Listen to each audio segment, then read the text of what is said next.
시대를 초월하는 성경 말씀, 시초성말, 하나님과의 동행. 예정과 최선. 하나님의 사람은 전능하신 하나님께 속한 사람입니다. 세상에 속한 사람들이 아닙니다. 나는 그들에게 아버지의 말씀을 주었는데 세상은 그들을 미워했습니다. 그것은 내가 세상에 속하여 있지 않은 것과 같이 그들도 세상에 속하여 있지 않기 때문입니다. 이미 하나님이 우리를 창세전에 부르실 때 우리는 믿음 안에서 하나님과 함께 영원한 천국에 있는 것입니다. 전지전능하신 하나님은 완전하신 작정 안에서 미리 정하신 우리를 부르시고 의롭다 하시고 영원롭게 하셨기 때문입니다. 그래야 하나님께서는 이미 정하신 사람들을 부르시고 또한 부르신 사람들을 의롭게 하시고 의롭게 하신 사람들을 또한 영원롭게 하셨습니다. 하나님이 이미 창세전에 그리스도 안에서 우리를 택하시고 그 기쁘신 뜻대로 우리를 예정하사 예수 그리스도로 말미암아 하나님의 아들이 되게 하신 것입니다.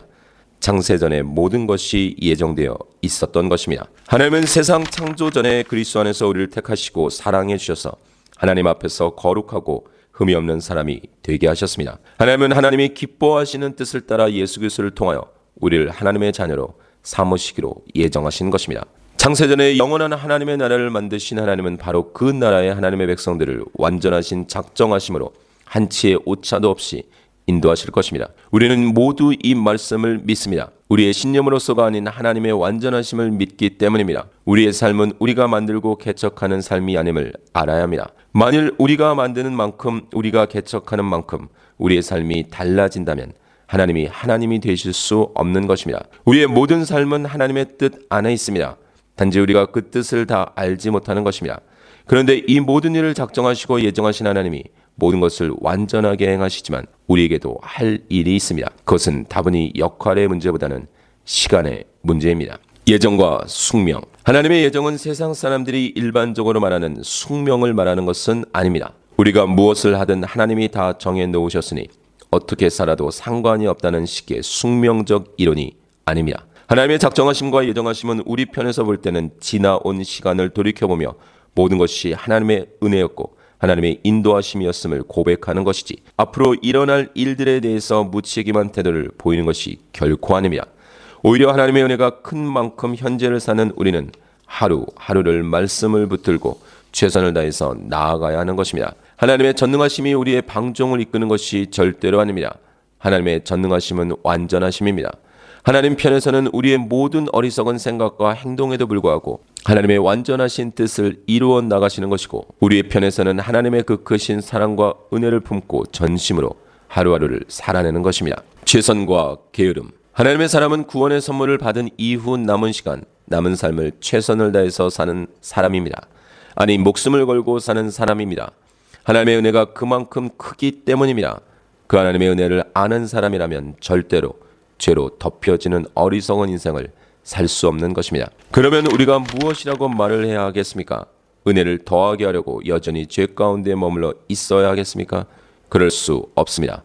우리는 죄에는 죽은 사람인데 어떻게 죄 가운데서 그대로 살 수 있겠습니까? 그러면 어떻게 해야 하겠습니까? 우리가 율법 아래 있지 않고 은혜 아래 있다고 해서 마음 놓고 죄를 짓자는 말입니까? 그럴 수 없습니다. 왜냐하면 이미 우리의 생명은 예수 그리스도와 함께 십자가에 못 박히고 이제는 그리스도가 우리 안에 사시고 우리는 더 이상 옛 모습으로 사는 삶이 아니기 때문입니다. 나는 그리스도와 함께 십자가에 못 박혔습니다. 이제 살고 있는 것은 내가 아닙니다. 그리스도께서 내 안에서 살고 계십니다. 내가 지금 육신 안에서 살고 있는 삶은 나를 사랑하셔서 나를 위하여 자기 몸을 내어주신 하나님의 아들을 믿는 믿음 안에서 살아가는 것입니다. 나는 하나님의 은혜를 헛되게 하지 않습니다. 단 하루를 살아도 오늘이 마지막 날인 듯 달려가는 삶입니다. 사도 바울은 그 정진의 삶을 선포합니다. 사도 바울의 고백은 바로 동일하게 하나님의 은혜로 부르심을 받은 우리의 고백이 되어야 하는 것입니다. 나는 이것을 이미 얻은 것도 아니며 이미 목표점에 다다른 것도 아닙니다. 그리스도 예수께서 나를 사로잡으셨으므로 나는 그것을 붙들려고 쫓아가고 있습니다. 형제자매 여러분, 나는 아직 그것을 붙들었다고 생각하지 않습니다. 내가 하는 일은 오직 한 가지입니다. 뒤에 있는 것은 잊어버리고 앞에 있는 것을 향하여 몸을 내밀면서 그리스도 예수 안에서 하나님께서 위로부터 부르신 그 부르심의 상을 받으려고 목표점을 바라보고 달려가고 있습니다. 요셉을 통해서 보는 하나님의 주권과 최선. 요셉은 과거를 지나며 현재를 통과했습니다. 미래를 알지 못했습니다. 그는 아버지 야곱의 명령에 순종해서 형들에게로 갔습니다. 아들로서 최선을 다한 것입니다. 그 형들은 아버지의 양떼를 치려고 세겜 근처로 갔다 이스라엘이 요셉에게 말하였다. 내가 알고 있듯이 너의 형들이 세겜 근처에서 양을 치지 않느냐. 내가 너를 너의 형들에게 좀 보내야겠다. 요셉이 대답하였다. 다녀오겠습니다. 그러나 그가 간 자리는 죽음의 자리였고 우여곡절 끝에 애굽으로 팔려갑니다. 우리는 여기서 중요한 부분을 놓쳐서는 안 됩니다. 요셉이 막연한 미래를 바라면 하나님이 다 잘 풀리게 해주실 거야 하며 기쁘게 간 길이 아님을 알아야 합니다. 그들이 서로 말하였다. 그렇다. 아우의 일로 벌을 받는 것이 분명하다.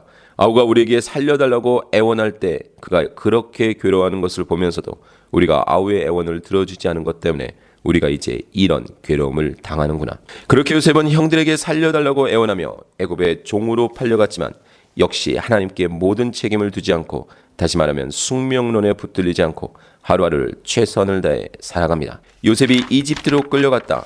요셉을 이집트로 끌고 내려간 이스마엘 사람들은 바로의 신하인 경호대장 이집트 사람 보디발에게 요셉을 팔았다. 주님께서 요셉과 함께 계셔서 앞길이 잘 열리도록 그를 돌보셨다. 요셉은 그 주인 이집트 사람의 집에서 살게 되었다. 그 주인은 주님께서 요셉과 함께 계시며 요셉이 하는 일마다 잘 되도록 주님께서 돌보신다는 것을 알았다. 주인은 요셉이 눈에 들어서 그를 신복으로 삼고 집안일과 재산을 모두 요셉에게 맡겨 관리하게 하였다.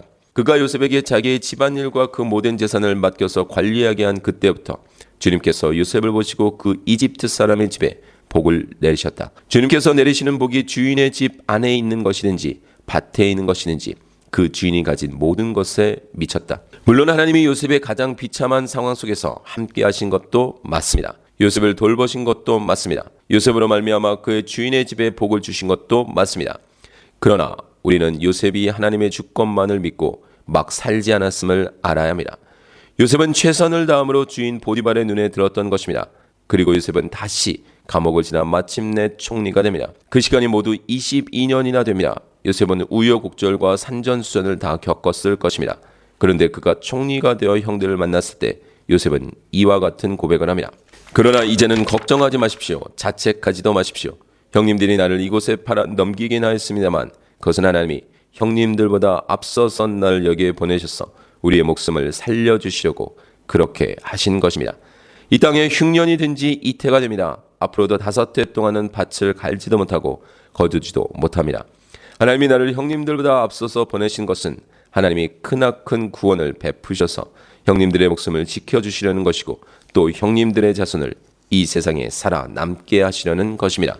그러므로 실제로 나를 이리로 보낸 것은 형님들이 아니라 하나님이십니다.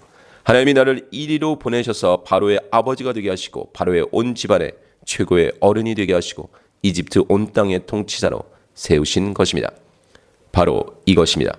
요셉은 아버지 야곱의 명령에 최선의 순종을 한 이후부터 매 순간 고난을 당할 때마다 최선을 다하지만 마지막 순간에는 과거를 돌아보며 하나님의 주권적인 인도하심을 인정하고 고백하는 것입니다. 바로 이것이 우리가 가져야 할 믿음의 자세인 것입니다. 현재를 사는 우리는 하루하루를 하나님의 인도하심을 믿고 최선을 다해야 합니다. 비록 최선을 다한다고는 하지만 여전히 죄인에게 중간중간 실수도 하고 넘어지기도 하고 심지어 범죄함으로 징계를 받을 수도 있습니다. 그러나 다시 일어나 하루를 경주하는 것입니다. 하나님이 주신 선한 지혜를 사용해 계획하고 또 열심을 내는 것입니다.